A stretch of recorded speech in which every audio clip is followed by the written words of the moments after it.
आता या सगळ्या व्यासपीठावरील सगळ्या मान्यवरांना पाहता कर्डिले साहेब आता फक्त एकच जण माझी राहिला, मी.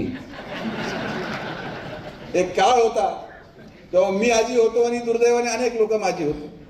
तुम्हाला तरी गप्पा मारायला 4-5 लोक होते, पण मी एकटा माझी कोणाकडे जायचं हा माझ्यापुढे प्रश्न आहे. आणि म्हणून माझी अशी विनंती आहे की सगळ्यांनी मिळून माझा तरी पुनर्वसनाचा काही विचार करा,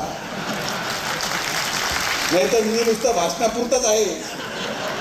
म्हणजे कोणाला ठोकत असेल तर मला लोक बोलून घेतात, म्हणतात या पेटून. आणि आपण कार्यक्रम लावू थकलो, पण आता आपला काहीतरी एवढं मोठं शिष्टमंडळ आहे, माझ्यामध्ये शिंदे साहेबांनी पुढाकार घ्यावा आणि बरोबर कर्डिले साहेब असतील आणि मग बाकी सगळ्या आमदारांनी हातभार लावलं तर काहीतरी माझ्या पदरातही पडेल.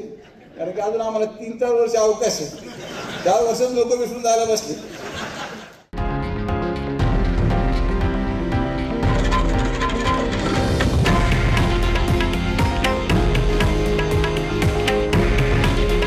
हे आहे देशातील नंबर 1 न्यूज नेटवर्क आणि आपण पाहत आहात TV9 मराठी.